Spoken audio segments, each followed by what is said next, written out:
Deep within the heart of the Amazon, where sunlight filters through a thick canopy to dapple the forest floor, lies a world unseen by most. This isn't just a story of trees and rivers.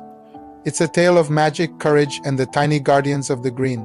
For centuries, the Amazon rainforest has been protected by beings of pure energy and light. The Yanomami people call them the Zapiri, but we might know them as fairies. These weren't the winged sprites of storybooks. The Zapiri were born from the jungle itself. The shimmer of a hummingbird's wing, the scent of a night-blooming orchid, the sound of rain on a giant lily pad, these were the elements that gave them form. Their leader, a wise and ancient fairy named Yara, was as old as the Amazon River itself. Her light pulsed with the rhythm of the jungle's heart. For generations, the Zapiri lived in harmony with the forest and the indigenous tribes who respected and revered them. The fairies would guide lost animals back to their families, whisper secrets of healing plants to the shamans, and dance in the moonlight to encourage the seeds to sprout. Their magic was the lifeblood of the rainforest, a delicate, shimmering web that connected every leaf, every creature, every drop of water. But then a shadow began to fall. It started subtly, a distant rumble that shook the forest floor. The Zapiri felt at first a tremor of fear in the roots of the ancient kapok trees. The sound grew louder, angrier. It was the sound of machines, of giant metal beasts staring through the trees, leaving behind a scar of barren earth. The air, once sweet with the perfume of blossoms, grew thick with smoke and despair. The humans who arrived were different from the tribes. They didn't see the magic. They saw only resources. Profit waiting to be taken. They called it progress. The Zapiri called it destruction. Yara watched in sorrow as vast swaths of her home vanished. The monkeys cried out as their treetop homes fell. The jaguars paced restlessly as their hunting grounds shrank, and the vibrant macaws flew in confused circles over a landscape of ruin. The magic of the Zapiri began to wane. Their light, once brilliant and strong, flickered like dying embers. The destruction created a wave of negative energy, a suffocating blanket of grief and loss that choked their powers. The younger fairies grew weak, their colors fading. Some even began to disappear, their light extinguished forever, absorbed back into the wounded earth.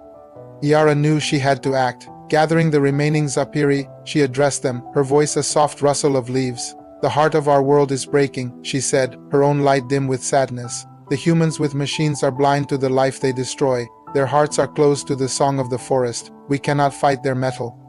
With our magic alone, our power comes from life, and they are spreading death." A small brave fairy named Kale, whose wings were the color of a blue morph, a butterfly, spoke up. "But we must do something, Yara. We can't just fade away and let our home die." A murmur of agreement trickled through the gathered fairies. They were weakened, but they were not defeated. Yara looked at their determined faces and felt a spark of hope. "You are right, Kale," she said. "We will not fade. If they cannot hear the forest song, we will make them feel its sorrow. We will show them what they are losing."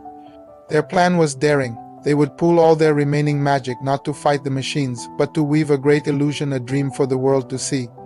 It was an immense risk. If it failed, their magic would be completely exhausted, and they would all vanish. Under the cover of a moonless night, the Zapiri gathered at the heart of the remaining forest. Yara stood in the center, a beacon in the darkness. "Give me your light," she whispered. "Give me your hope, your memories of the sun on the leaves, the sound of the tree frogs, the touch of the morning mist. Pour it all into me." One by one, the fairies extended their hands, and streams of faint colored light flowed from them towards Yara. Kale sent his brilliant blue. Another sent the gold of a jaguar's eye. Another the pink of a river dolphin. The light swirled around Yara, growing brighter and more powerful. She absorbed the collective energy of her people, becoming a radiant sphere that pulsed with the pain and beauty of the Amazon, with a great cry that was both a song and a sob. Yara released the magic. It didn't explode. Instead, it flowed out like a gentle mist, silent and invisible. It drifted out of the forest, over the scarred land, and across the oceans. It seeped into the world's communication networks, the invisible waves that carried television signals, internet data, and radio broadcasts. The next morning, something extraordinary happened all over the world. People woke up to find their screens showing the same thing. It wasn't their usual news or entertainment. They saw the world through a fairy's eyes. They saw the breathtaking beauty of the untouched Amazon, the kaleidoscope of life in every tree. They heard the symphony of the jungle, a chorus of a million different voices. Then the vision shifted. They felt the terror of a family of capybaras as a bulldozer roared towards them. They felt the searing heat of the fires, tasted the acrid smoke. They experienced the profound sadness of a mother sloth clinging to a single isolated tree, her baby holding on tight. They felt the ground tremble and saw the ancient trees, the pillars of the world crash to the ground. They felt the life force of the forest ebbing away. It wasn't just a video, it was a shared feeling, a global empathy event. People in bustling cities, in quiet suburbs, in remote villages, they all felt the Amazon's pain as if it were their own. Children cried and adults sat in stunned silence. The illusion held for 1 full hour, an hour of shared consciousness before fading away. The effect was instantaneous and profound. The world, which had seen the destruction as a distant problem on a news report, had now felt it in their souls. A massive outcry began. People didn't just post online. They took to the streets. They demanded their governments take action. Corporations that funded the destruction faced boycotts. The narrative shifted from economic development to global crisis. Children began drawing pictures of the Amazon, not with fire and machines, but with glowing fairies and happy animals. They sent their drawings to world leaders. Scientists who had been warning of this for years suddenly found everyone listening. The blind spot was gone. The world had woken up. Back in the Amazon, the Zapiri were nearly gone. They lay on the forest floor, their lights barely a flicker.